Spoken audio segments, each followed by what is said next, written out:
So, very good morning student. Today is 29/6/2020 and we will start our next topic of hydraulic circuit, that is motion synchronization circuit and hydraulic regenerative circuit. हम लोग इसका पिछला जो class में हम लोग hydraulic circuit of shaper machine and hydraulic circuit of milling machine हम लोग सर्किट डायग्राम देखे थे, कंस्ट्रक्शन देखे थे एंड उसके बाद हम लोग उसका वर्किंग प्रिंसिपल भी हम लोग ऑलरेडी स्टडी कर चुके हैं।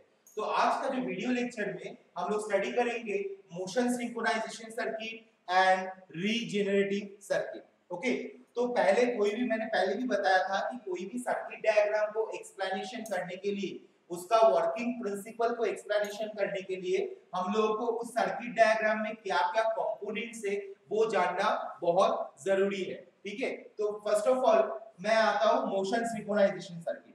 तो मोशन सिंक्रोनाइजेशन सर्किट का जो डायग्राम यहाँ पे दिया हुआ है, ये डायग्राम से मैं देख सकता हूं कि यहाँ पे क्या-क्या कंस्ट्रक्शन में मतलब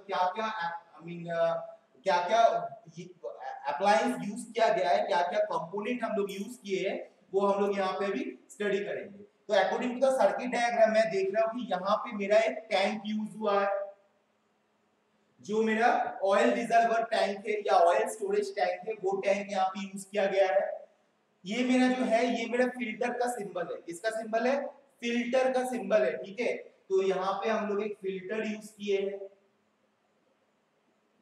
उसके बाद ये किस चीज का सिंबल है? ये मेरा पंप का सिंबल है, तो पंप यूज किए हैं। ये जो है ये जो सिंबल दिया गया है, ये सिंबल है मेरा pressure relief valve, pressure relief valve. उसके बाद हम लोग क्या यहाँ पे जो ये जो सर्किट डायग्राम दिया हुआ है, ये जो सर्किट डायग्राम में ये जो मेरा सिंबल दिया हुआ है, ये मेरा क्या सिंबल है? ये मेरा डायरेक्शनल कंट्रोल वाल्व का सिंबल है। और ये कौन सा डायरेक्शनल कंट्रोल वाल्व है हम लोग वो देखेंगे। मैंने पहले ही बताया था डायरेक्शनल कंट्रोल वाल्व का सिंबल देख के कैसे पहचानेंगे कि ये कौन सा डायरेक्शनल कंट्रोल वाल्व है। मेरा पुराना वीडियो लेक्चर्स को अगर स्टडी करोगे, एकदम जब ये सर्किट का चैप्टर स्टडी स्टार्ट हुआ था, वो स्टडी करोगे तो तुम लोगों को पता चलेगा कि डायरेक्शनल कंट्रोल वाल्व कैसे हम लोग रिकॉग्नाइज करेंगे। तो यहाँ पे मेरा कितना डब्बा है? यहाँ पे मेरा ये एक डब्बा है, ये एक डब्बा है और ये एक डब्बा है, तो टोटल 3 डब्बा है। एक डब्बा, 2 डब्बा, 3 डब्बा। तो मेरा क्या वाल्व बना? 3। और मेरा कितना पोर्ट है? एक पोर्ट, 2 पोर्ट, 3 पोर्ट, 4 पोर्ट। तो मेरा टोटल 4 पोर्ट है, तो मैं क्या लिखूंगा? 4/3 डायरेक्शनल कंट्रोल वाल्व। कितना पोर्ट है? 4 पोर्ट है, 1 2 3 4। यहाँ पे भी देखो 1 2 3 4, इधर में भी 1 2 3 4, तो 4 पोर्ट है। और कितना डब्बा है? 3 डब्बा है, 1 डब्बा, 2 डब्बा, 3 डब्बा। तो मेरा कितना बना? 4/3 डायरेक्शनल कंट्रोल वाल्व। ये जो मेरा दिया गया है, ये मेरा बेसिकली सोलिनॉइड ऑपरेटेड है। इस तरीके का सिंबल रहेगा, तो हम लोग क्या बोलेंगे इसको? 4/3 directional control valve which is solenoid operated or electrically operated, solenoid operated। Okay, उसके बाद हम लोग क्या यूज किए? 2 लीनियर एक्चुएटर यूज किए, जिसको हम लोग सिलेंडर 1 एंड सिलेंडर 2 बोल रहे हैं। ठीक है, लीनियर एक्चुएटर, लीनियर एक्चुएटर। तो ये मेरा मोशन सिंक्रोनाइजेशन सर्किट का अंदर हम लोग क्या-क्या कंपोनेंट को बेसिकली यूज किए हैं वो ये शो करता है। तो कोई भी एग्जाम में जब कोई भी सेमेस्टर का क्वेश्चन में जब कभी भी आएगा कि आप लोगों को कोई ये सर्किट का एक वर्किंग एक्सप्लेनेशन बताने, वर्किंग प्रिंसिपल को एक्सप्लेन करने बोलेगा, तो आप लोगों का पहला काम है components, what are the components used, these are the components used, what are the components you have to study, write on your paper, answer paper, you have to draw the circuit diagram। But shaper machine के लिए हो, milling machine के लिए हो, pressure dependent synchronisation sequence circuit, travel dependent sequence circuit, कोई भी हम लोग हाइड्रोलिक सर्किट अगर ड्राइंग कर रहे हैं, इसका उसका वर्किंग एक्सप्लेनेशन, वर्किंग प्रिंसिपल को अगर हम लोग एक्सप्लेन करना चाहते हैं, तो हम लोग को पहले सर्किट डायग्राम ड्रॉ करना पड़ेगा, कंस्ट्रक्शन कंपोनेंट्स, क्या क्या कंपोनेंट्स हम लोग यूज किए वो लिखना पड़ेगा, और उसके बाद जाके हम लोग क्या करेंगे? उसके बाद जाके हम लोग वर्किंग प्रिंसिपल हम लोग यहाँ पे डिफाइन करेंगे। तो पहला बात है, हम लोग मोशन सिंक्रोनाइजेशन सर्किट हम लोग यूज किस लिए करते हैं? हम लोग इसलिए यूज करते हैं कि जहां पे मेरा कोई एक लोड है, ठीक है, मान के चलो मेरा यहाँ पे एक लोड है, ओके, एग्जाम्पल ले रहा हूं, यहां पे मेरा एक लोड है, ये मेरा लोड L, और इसको मुझे क्या करना है, इसको मुझे इस डायरेक्शन में शिफ्ट करना है और फिर उसको वापस, फिर ये मेरा जो इनिशियल पोजीशन है, ये जो मेरा इनिशियल पोजीशन है यहां से लेकर इसका जो फाइनल पोजीशन है, राइट, ये फाइनल पोजीशन तक इस लोड को यहां पे पहुंचाना है। मान के चलते एग्जांपल ले रहे हैं, ठीक है। तो मैं क्या किया, मैंने ये लोड के साथ ये जो पिस्टन को मैंने कनेक्ट किया, मैंने लोड के साथ यहाँ पे जो पिस्टन है, ये पिस्टन को भी मैंने कनेक्ट किया। बट ये तो मेरा नॉर्मल सर्किट में भी हो सकता था, बट मैंने मोशन सिंक्रोनाइजेशन सर्किट किस लिए यूज किए, क्योंकि मैंने देखा कि ये जो लोड का जो वजन है, राइट, मानते चलते ये है मेरा 500 टन, 500 टन, 500 टी, तो 500 टन का ये जो लोड है, इसको इनिशियल पोजीशन से फाइनल पोजीशन तक पहुंचाने के लिए एक सिलेंडर का पिस्टन का मूवमेंट काफी नहीं होता है। तो उसके लिए हम लोग क्या करते हैं, 2 सिलेंडर, कभी-कभी 3 सिलेंडर, कभी-कभी 4 सिलेंडर हम लोग यूज करते हैं एक ही सर्किट डायग्राम के दौरान। कि ऐसे यूज करते हैं क्योंकि ये कितना सिलेंडर हम लोग यूज करेंगे वो हम लोग डिफाइन करते हैं कि मेरा लोड कितना है। तो मेरा लोड जितना, मतलब लोड का जो वैल्यू जितना मेरा ज्यादा होगा उतना मैं सिलेंडर को यूज करूंगा। मोशन सिंक्रोनाइजेशन सर्किट का मतलब है कि जो कितना भी मैं सिलेंडर को यूज करूं, वो सिलेंडर का, हर एक सिलेंडर का पिस्टन का मूवमेंट सेम होगा। अगर ये सिलेंडर का पिस्टन, अगर ये सिलेंडर का पिस्टन अगर मान लो 20 सेंटीमीटर इधर डिस्प्लेसमेंट करेगा, तो ये सिलेंडर का पिस्टन भी 20 सेंटीमीटर इधर डिस्प्लेसमेंट करेगा। ऑपोजिट केस में सेम, कि इसका मतलब है कि सिलेंडर के अंदर, मोशन सिंक्रोनाइजेशन सर्किट में सिलेंडर के अंदर जितना भी सिलेंडर हमने यूज कर रहा हो मोशन सिंक्रोनाइजेशन सर्किट में, सारा सिलेंडर का पिस्टन का जो मूवमेंट होगा वो मेरा यूनिक, वो मेरा आइडियल होगा, वो मेरा सेम होगा। ठीक है, तो ये मेरा है मोशन सिंक्रोनाइजेशन सर्किट का डायग्राम। सो ये कहां पे यूज होता है, फर्स्ट ऑफ ऑल अब मैं आ रहा हूं कैरेक्टरिस्टिक्स में। It is used where the motion, it is used where the motion of two, where the motion of two or more cylinder, two or more cylinder, where the motion of two or more cylinder is required to be simultaneously, is required to be simultaneously, is required to be simultaneously। Okay, इसका मतलब क्या है कि आपका जो cylinder है, आप जितना नंबर भी सिलेंडर आप यूज करेंगे उतना से कोई नंबर सिलेंडर का जो पिस्टन का मूवमेंट होगा that will be the simultaneously. अगर ये पिस्टन का मूवमेंट होगा, ये पिस्टन का भी मूवमेंट होगा, और दो ये पिस्टन का मूवमेंट अगर 20 सेंटीमीटर होगा तो ये पिस्टन का मूवमेंट भी मेरा 20 सेंटीमीटर होगा। ठीक है, second one, piston cylinder arrangement 1 and 2, piston cylinder arrangement 1, cylinder 1 and cylinder 2 are connected with mechanical coupling, rack and pinion और flow control। क्योंकि अगर ये 20 सेंटीमीटर मूव करेगा, ये भी 20 सेंटीमीटर मूव करेगा, तो ये लोड भी मेरा 20 सेंटीमीटर मूव करेगा। ये लोड का जो वजन बहुत भारी है, इसीलिए हम लोग दो सिलेंडर यूज करते हैं, और ये दो सिलेंडर एक दूसरे के साथ certain of mechanical coupling, rack and pinion और फ्लो कंट्रोल से हम लोग यूज कर सकते हैं। ठीक है, फ्लो कंट्रोल को यूज करके ये दोनों पिस्टन का, सिलेंडर का जो पिस्टन है इसका मूवमेंट को हम लोग आइडियली कर सकते हैं, और ये दोनों पिस्टन को हम लोग अटैच कर सकते हैं मैकेनिकल कपलिंग के द्वारा, रैक एंड पिनियन के द्वारा और फ्लो कंट्रोल के द्वारा। सो सेकंड मेरा क्या है, सेकंड मेरा है कि cylinder 1 and cylinder 2 are connected, cylinder 1 and cylinder 2 are connected with mechanical coupling, any coupling, mechanical coupling, rack and pinion और flow control, right।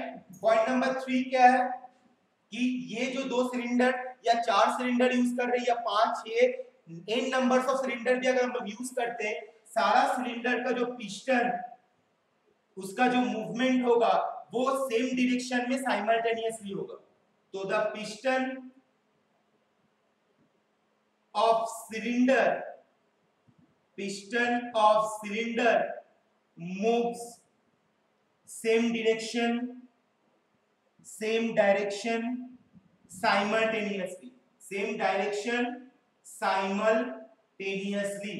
ओके, तो पिस्टन ऑफ सिलेंडर वन, जितना भी सिलेंडर मैं यूज करता हूँ, सारा सिलेंडर का जो भी पिस्टन होगा वो पिस्टन का जो मूवमेंट होगा वो मेरा साइमल्टेनियसली मूव करेगा।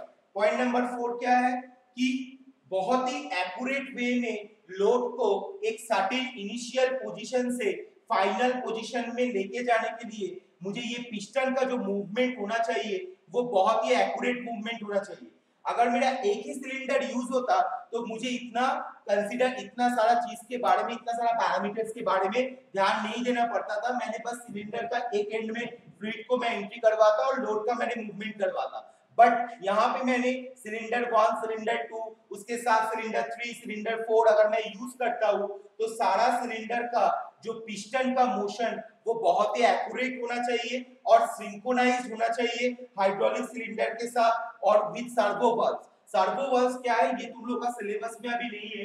तो सर्वो वाल्व्स क्या करता है, सर्वो वाल्व्स में द्वारा सर्वो वाल्व से मैकेनिकल वाल्व होता है, प्रोपोर्शनल वाल्व होता है, इलेक्ट्रो हाइड्रोलिक वाल्व होता है। तो ये सब वाल्व के द्वारा ये जो पिस्टन का मूवमेंट एक्यूरेट होता है। इसका मतलब अगर ये 20 सेंटीमीटर हो रहा है तो ये 19.9 सेंटीमीटर नहीं होगा, ये अगर 20 सेंटीमीटर होगा तो ये भी मेरा 20 सेंटीमीटर होगा। ये मेरा मोशन सिंक्रोनाइजेशन सर्किट का कॉन्सेप्ट है। मोशन सिंक्रोनाइजेशन सर्किट हम लोग इसीलिए यूज करते हैं ताकि जो मेरा लोड अगर ज्यादा, जहां पे मेरा लोड बहुत ज्यादा है, एक ही एप्लीकेशन में कभी 5 केजी का लोड यूज हो रहा है, कभी 20 केजी का लोड यूज हो रहा है, कभी 50 केजी का लोड यूज हो रहा है, तो लोड मेरा जब ज्यादा हो जाएगा उस लोड का मूवमेंट के लिए या मेरा maximum load application of load को मुझे काम मैक्सिमम एप्लीकेशन ऑफ लोड में मुझे काम करने के लिए हम लोग ये इस तरीके का मोशन सिंक्रोनाइजेशन सर्किट यूज करते हैं जहां पे इन नंबर ऑफ सिलेंडर को यूज करते हैं और सिलेंडर का जो पिस्टन का जो मूवमेंट होता है वो मूवमेंट मेरा सेम एंड आइडियल मूवमेंट मेरा होता है। अब मैं देखूंगा कि ये सर्किट किस तरीके से काम करता है। जब मेरा ये पंप स्टार्ट होता है, क्योंकि ये पंप मोटर के थ्रू से कपल हुआ रहता है, जब मेरा ये पंप स्टार्ट होता है तो पंप का इंटरनल मैकेनिज्म क्या होगा, रोटेट करेगा। जब पंप का इंटरनल मैकेनिज्म रोटेट करेगा तब यहाँ पे क्या होगा, सक्शन क्रिएट होगा। जब यहाँ पे सक्शन क्रिएट होगा तब फ्लूइड क्या होगा, टैंक से फिल्टर के थ्रू से, ये मेरा हाई प्रेशर जोन है टैंक में, टैंक का हाई प्रेशर जोन से फ्लूइड ये सक्शन को कवर करने के लिए फिल्टर के थ्रू से पंप में पहुंचेगा। अब मैं मान के चलता हूं कि ये मेरा सिलेंडर 20 बार प्रेशर एक्सेप्ट करता है। ये जो मेरा सिलेंडर 20 बार प्रेशर एक्सेप्ट करता है, राइट। और यहां से जो फ्लूइड आ रहा है ये मेरा 25 बार आ रहा है, ठीक है। जो मेरा पंप से पंपिंग होने के बाद वो 25 बार फ्लूइड कन्वर्ट कर रहा है। ये मेरा सिलेंडर 20 बार है, तो मैं क्या किया, मैंने यहाँ पे ये जो मेरा प्रेशर रिलीफ वाल्व है इसको मैं 20 बार में सेट कर दिया। तो फ्लूइड अभी पंप से जाने के बाद वो यहाँ पे पहुंचेगा। ये मेरा पोजीशन नंबर 3 है, ये मेरा पोजीशन नंबर 2 है, ये मेरा पोजीशन नंबर 1 है। तो पोजीशन नंबर 3 मतलब क्या पोजीशन है, पोजीशन नंबर 3 न्यूट्रल पोजीशन होता है। पोजीशन नंबर 3 न्यूट्रल पोजीशन होता है। तो जब मेरा न्यूट्रल पोजीशन में मेरा है तो मेरा पंप से फ्लूइड जाके यहाँ पे एंट्री करेगा और उसके बाद वो फ्लूइड जाके फिर से टैंक में वापस आ जाएगा। अब मैंने क्या किया, मेरा ये एक्स है और मेरा वाई है। अगर मैं एक्स डायरेक्शनल कंट्रोल वाल्व को मैंने अगर ऑपरेट करूंगा तो ये डीसीबी क्या होगा, इधर लेफ्ट में शिफ्ट हो जाएगा। जब ये डीसीबी इधर लेफ्ट में शिफ्ट होगा तो ये पोर्ट यहाँ पे आएगा, ये वाला पोर्ट यहाँ पे आएगा, ये वाला पोर्ट यहाँ पे आ जाएगा और ये वाला पोर्ट मेरा यहाँ पे आएगा। तो फ्लूइड क्या करेगा, ये पोर्ट से एंट्री करके यहाँ से एंट्री करेगा। एंट्री करने के बाद यहाँ पे 2 कनेक्शन दिया गया है, मतलब फ्लूइड यहाँ से एंट्री करेगा, यहाँ इस सिलेंडर में एंट्री करेगा और ये सिलेंडर में एंट्री करेगा और ये दोनों पिस्टन का मूवमेंट इस डायरेक्शन में होना शुरू होगा। जब दोनों पिस्टन का मूवमेंट इस डायरेक्शन में होगा तो फिर क्या होगा, यहाँ पे मान लो जो फ्लूइड मेरा पड़ा हुआ था वो फ्लूइड ऑब्वियसली ये वाला पाइपलाइन से निकलने का कोशिश करेगा, ये वाला पाइपलाइन से निकलने का कोशिश करेगा और फ्लूइड ये वाला पाइपलाइन को मेंटेन करके वो क्या करेगा, ये वाला पाइपलाइन को मेंटेन करके अभी ये तो मेरा यहाँ पे कनेक्टेड है, ये मेरा यहाँ पे कनेक्टेड है और ये वाला पोर्ट मेरा यहाँ पे कनेक्टेड है। तो फ्लूइड इस एरिया को कवर करके ये वाला डायरेक्शनल कंट्रोल वाल्व से कवर करके वो डायरेक्ट टैंक में वापस आ जाएगा। अब ये पंप तो मेरा 25 बार फ्लूइड क्रिएट कर रहा है, प्रेशराइज्ड फ्लूइड भेज रहा है, बट ये मेरा सिलेंडर 20 बार प्रेशर ले रहा है। तो 20 बार प्रेशर जब लेगा तो बाकी जो 5 बार जो मेरा यहाँ पे सिलेंडर एक्सेप्ट नहीं कर रहा है, तो वो 5 बार क्या होगा, प्रेशर रिलीफ वाल्व के थ्रू से ये पायलट लाइन को ऑपरेट करेगा। तो ये लाइन मेरा यहाँ पे आ जाएगा और फ्लूइड क्या होगा, फ्लूइड इधर से डायरेक्ट वो टैंक में वापस आ जाएगा। जो एक्स्ट्रा 5 बार प्रेशर का फ्लूइड वो प्रेशर रिलीफ वाल्व के थ्रू से टैंक में वापस आ जाएगा। 20 बार का जो फ्लूइड है वो मेरा सिलेंडर में एक्सेप्ट होगा। अब मैं क्या कर रहा हूँ, ये डायरेक्शनल कंट्रोल वाल्व को मतलब वाई वाला पोर्शन को ऑपरेट कर रहा हूँ। जब वाई वाला पोर्शन ऑपरेट होगा तो ये डायरेक्शनल कंट्रोल वाल्व इधर शिफ्ट हो जाएगा। उस टाइम ये वाला पोर्ट, ये जो मेरा पोर्ट है, ये पोर्ट मेरा यहाँ पे आएगा, ये वाला पोर्ट मेरा यहाँ पे आएगा, ये वाला पोर्ट मेरा यहाँ पे आएगा और ये वाला पोर्ट मेरा इधर आएगा। तो मेरा पंप से फ्लूइड क्या करेगा, इस डायरेक्शन में जाके यहाँ ये वाला में इस तरीके से जाना शुरू करेगा। ये पाइपलाइन से जाने के बाद ये फ्लूइड क्या करेगा, दोनों में एंट्री करना शुरू करेगा, दोनों सिलेंडर में एंट्री करेगा। दोनों सिलेंडर में एंट्री करेगा तो दोनों सिलेंडर का पिस्टन का मूवमेंट इस डायरेक्शन में होगा। जब दोनों सिलेंडर का पिस्टन का मूवमेंट इस डायरेक्शन में हो रहा है तो यहाँ का जो फ्लूइड है, यहाँ का फ्लूइड यहाँ इस पाइपलाइन से निकलने का कोशिश करेगा। ये पाइपलाइन से निकल के यहाँ से ये वाला पाइपलाइन को मेंटेन करके वो फ्लूइड, अब ये पोर्ट मेरा यहाँ पे कनेक्टेड है तो वो फ्लूइड क्या करेगा, डायरेक्ट यहाँ से वो टैंक में वापस आ जाएगा। तो सिलेंडर का पिस्टन का मूवमेंट जब इस डायरेक्शन में होगा तो लोड का मूवमेंट भी इस डायरेक्शन में होगा।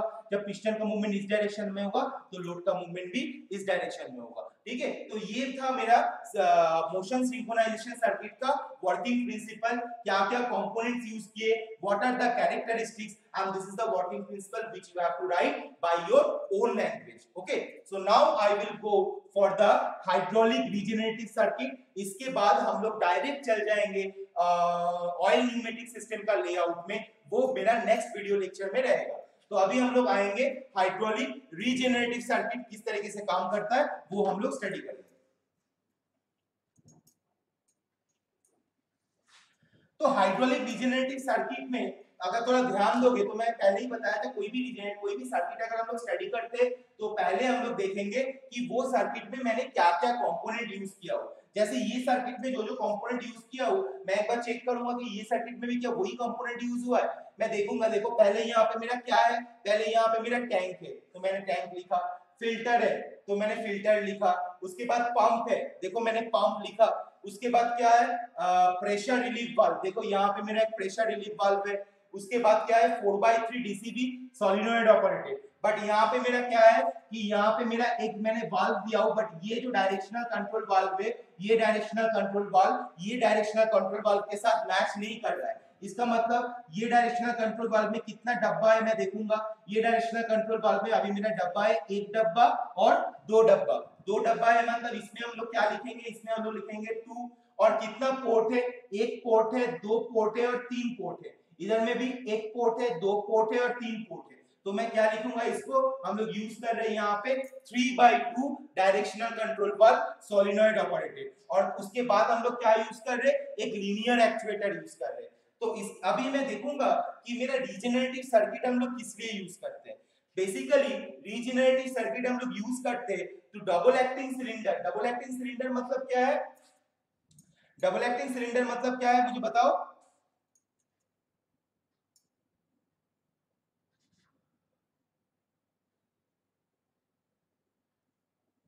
डबल एक्टिंग सिलेंडर मतलब क्या है, डबल एक्टिंग सिलेंडर मतलब है कि ये मेरा एक सिलेंडर का इधर से भी इनलेट आउटलेट हो सकता है और इधर से भी मेरा इनलेट आउटलेट हो सकता है। तो यहाँ पे एक ही सिलेंडर का इधर में भी इनलेट का आउटलेट होने का जगह है और इधर में भी इनलेट और आउटलेट होने का जगह है, तो इसीलिए ये डबल एक्टिंग सिलेंडर है। तो कोई डबल एक्टिंग सिलेंडर में पिस्टन का जो स्पीड उसको बढ़ाने के लिए, पिस्टन का स्पीड को इंक्रीज करने के लिए, पिस्टन का स्पीड को बूस्ट अप करने के लिए हम लोग बेसिकली इस तरीके का रीजेनरेटिव सर्किट हम लोग यूज करते हैं। ठीक है, अब हम लोग आएंगे कैरेक्टरिस्टिक्स में। तो अभी हम लोग आएंगे कैरेक्टरिस्टिक्स में। कैरेक्टरिस्टिक्स में हम लोग क्या देखेंगे, first of all why this type of regenerative circuit is used. Characteristics 1, to speed up the extending speed of, to speed up the extending speed up of extending speed up of double acting cylinder, double acting cylinder मतलब cylinder के अंदर जो piston का extending speed, मतलब piston जब बाहर की तरफ जाएगा उस टाइम पिस्टन का सिलेंडर के अंदर जो पिस्टन है उस पिस्टन का स्पीड को मुझे एक्सटेंड करने के लिए, आई मीन सॉरी, स्पीड को बढ़ाने के लिए, बूस्ट अप करने के लिए हम लोग क्या यूज करते हैं, ये इस टाइप का रिजेनरेटिव सर्किट हम लोग यूज कर सकते हैं। इसको हम लोग और भी दूसरे तरीके का नाम से बोल सकते हैं, जैसे कि डिफरेंशियल सर्किट, डिफरेंशियल सर्किट, और हम लोग और क्या बोल सकते हैं, बाईपास सर्किट, बाईपास सर्किट। ठीक है, उसके बाद नेक्स्ट अभी हम लोग आएंगे वर्किंग प्रिंसिपल में। वर्किंग प्रिंसिपल में कैसे किस तरीके से समझा, थोड़ा सा ध्यान देना। ये मेरा टैंक है, ये मेरा पंप जब स्टार्ट हुआ, पंप क्या किया, एक पंपिंग एक्शन क्रिएट किया। पंपिंग एक्शन क्रिएट करने के टाइम पे जो फ्लूइड है ये हाई प्रेशर जोन से मेरा फिल्टर्ड होके पंप के थ्रू से वो आएगा यहाँ पे। वो जब यहाँ पे आएगा, वो यहाँ पे आने के बाद क्या होगा, वो फ्लूइड तो ऊपर की तरफ नहीं जा पाएगा, वो फ्लूइड ऊपर की तरफ नहीं जा पाएगा। जब वो फ्लूइड ऊपर की तरफ नहीं जा पाएगा तब यहाँ पे क्या होगा, वो फ्लूइड वापस आएगा और वापस आके वो क्या करेगा, वो यहाँ पे वापस आ जाएगा, right. But in this situation देखो, वो फ्लूइड कुछ सर्टेन अमाउंट ऑफ फ्लूइड मान लो ऊपर की तरफ गया, but certain amount of fluid क्या है, फ्लूइड यहाँ पे भी एक कनेक्शन जॉइंट बनाया गया है, यहाँ पे भी एक जॉइंट कनेक्शन बनाया गया है।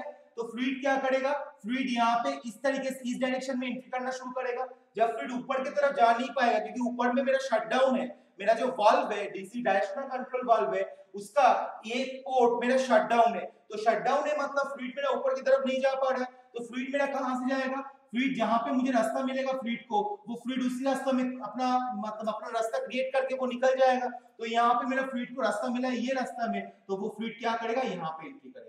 जब ये फ्लूइड यहाँ पे एंट्री करेगा तो पिस्टन का मूवमेंट इस डायरेक्शन में होगा। जब पिस्टन का मूवमेंट इस डायरेक्शन में होगा तो सर्टेन अमाउंट ऑफ फ्लूइड क्या है, वो फ्लूइड इस डायरेक्शन से, अब मान लो अभी इस एरिया, ये मेरा 1 नंबर पोर्ट है, ये मेरा 2 नंबर पोर्ट है, अभी डीसीबी मेरा 2 नंबर पोर्ट में कनेक्टेड है। तो फ्लूइड क्या होगा, फ्लूइड यहाँ से आएगा, आके इस डायरेक्शन से आके वो यहाँ पे आएगा, आने के बाद वो डायरेक्ट टैंक में वापस आ जाएगा। ये हो गया। अब मैंने क्या किया, ये जो मैं अभी डीसीबी यूज किया हूँ, ये क्या डीसीबी है, 3/2 डीसीबी है, बट ये कौन सा ऑपरेटेड है, ये मेरा लीवर ऑपरेटेड है। तो मैं यहाँ पे क्या लिखूंगा, lever operated directional control valve, lever operated directional control valve. तो मैंने अभी क्या किया, मैंने ये वाला जो लीवर है X and Y, X lever को मैंने ऑपरेट किया। जब मैंने एक्स लीवर को इस तरीके से खींचा तो मेरा ये जो डायरेक्शनल कंट्रोल वाल्व है ये क्या हुआ, ये इस साइड में शिफ्ट हो जाएगा। जब ये इस साइड में शिफ्ट हो जाएगा तब ये वाला पोर्ट यहाँ से कनेक्टेड होगा, ये वाला पोर्ट यहाँ, ये वाला पोर्ट मेरा और ये वाला पोर्ट मेरा यहाँ पे कनेक्टेड होगा, राइट। ध्यान देना, ये वाला पोर्ट मेरा यहाँ पे कनेक्टेड होगा और ये वाला जो पोर्ट है ये पोर्ट मेरा यहाँ पे कनेक्टेड होगा, ठीक है। अब मैं क्या कर रहा हूँ, ध्यान देना। अब मान लो मेरा जब मेरा फ्लूइड यहाँ पे आ जाएगा तब मेरा पंप से फ्लूइड डायरेक्ट यहाँ से एंट्री करेगा, एंट्री करके फ्लूइड डायरेक्ट जाएगा ऊपर में, मतलब इस डायरेक्शन में जाने के बाद वो फ्लूइड यहाँ पे स्टोर होगा। जब वो फ्लूइड यहाँ पे स्टोर होगा तो वो पिस्टन के ऊपर एक मूवमेंट देगा, पिस्टन के ऊपर जब मूवमेंट देने की कोशिश करेगा। बट इस कंडीशन में क्या है, इस कंडीशन में ये जो एरिया का प्रेशर है, क्रॉस सेक्शनल एरिया है, मान लेते ये इस एरिया को हम लोग क्या एरिया बोलते हैं, इस एरिया को हम लोग ब्लाइंड एंड एरिया बोलते हैं। ये जो मेरा पिस्टन का इस पोर्शन का एरिया को हम लोग क्या एरिया बोलते हैं, देखो ये मेरा पिस्टन है, ये वाला जो एरिया है इसको हम लोग बोलते हैं ब्लाइंड एंड एरिया, और ये वाला जो पिस्टन है ये एरिया को हम लोग बोलते हैं रॉड एंड एरिया। ध्यान देना, blind and area and rod and area. अब ब्लाइंड इस एरिया में का, इस एरिया का जो I mean cross sectional area है, इस पोर्शन का जो क्रॉस सेक्शनल एरिया है that is AB, right, that is AB, and इस एरिया का जो क्रॉस सेक्शनल एरिया है that is AR। AB for cross sectional area for blind end and AR for cross sectional area of rod end। AB denote कर रहा है ये वाला area को और AR डिनोट कर रहा है ये वाला एरिया को। तो यहाँ पे AB greater than air, AB greater than air, AB जब ग्रेटर देन एयर है मतलब इसका क्रॉस सेक्शनल एरिया ज्यादा है इसके रेस्पेक्ट में, बट ड्राइंग से समझ में आ रहा है कि सर यहाँ पे तो क्रॉस सेक्शनल एरिया बहुत ज्यादा होना चाहिए, बट यहाँ पे क्या है, अगर ये पिस्टन का जो रड, ये पिस्टन का रड, देखो ये जो मेरा पिस्टन का रड अगर नहीं रहता तब हम बोल सकते हैं कि ये वाला पोर्शन का एरिया ज्यादा है इस एरिया से, बट यहाँ पे क्या है कि पिस्टन रड रहने के कारण से यहाँ का जो एरिया है रड एंड का एरिया और ब्लाइंड एंड का एरिया जो है वो मेरा क्या है, अभी ब्लाइंड एंड का एरिया ज्यादा तो इसका एरिया कम। अब इस कंडीशन में अगर AB ग्रेटर देन एरिया है और फोर्स इज इक्वल टू क्या होता है, pressure into area, force is equal to होता है प्रेशर इनटू एरिया, तो यहाँ पे P is directly proportional not is inversely proportional to the area. अब अगर AB ग्रेटर देन एरिया है तो PB क्या होगा, लेस देन PR, PB क्या होगा, लेस देन PR। जब PB लेस देन PR है तो मतलब इस एरिया का जो फ्लूइड का प्रेशर है वो फ्लूइड का प्रेशर यहाँ से जा नहीं पा, इस पिस्टन को ठेल नहीं पा रहा है, तो ठेल नहीं पा रहा है मतलब पिस्टन को डायरेक्ट इस पोर्शन से लेके एंड पोर्शन तक नहीं लेके जा पाएगा।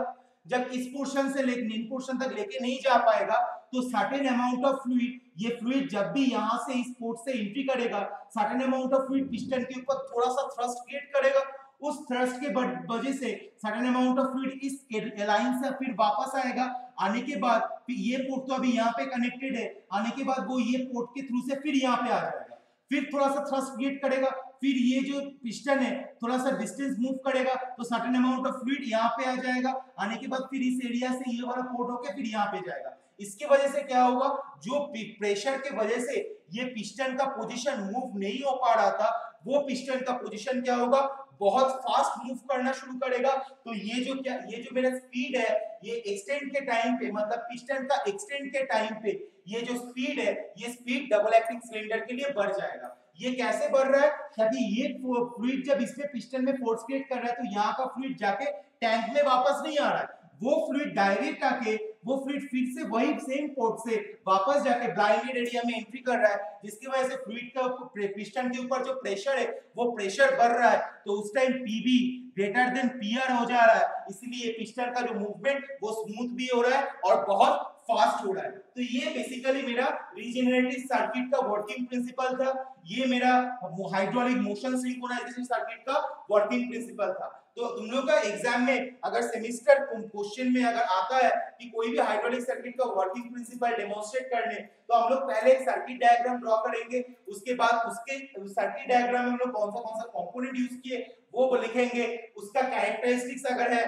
तो वो लिखेंगे और उसके बाद अगर हम लोग जाके उसका वर्किंग प्रिंसिपल डिफाइन करेंगे। इस तरीके से करेंगे तो हम लोग को सेमेस्टर एग्जाम में हर क्वेश्चन में बहुत अच्छी तरीके से हम लोग को मार्क्स मिलेगा। So now I am concluding my class. If you have any doubt regarding this video lecture, so you can ask your doubt in the YouTube comment section, and also you can ask your doubt in this 29/6/2020 Zoom class। मतलब 29 तारीख का Zoom class में आप लोग मुझे अपना जो doubt है वो पूछ सकते हैं, या तो YouTube में भी आप लोग कमेंट सेक्शन में जाके आप लोग अपना जो सवाल है अपना जो डाउट है वो क्लियर कर सकते हैं। So now thank you for attending my video lecture. Have a nice day, stay home and stay safe. Thank you.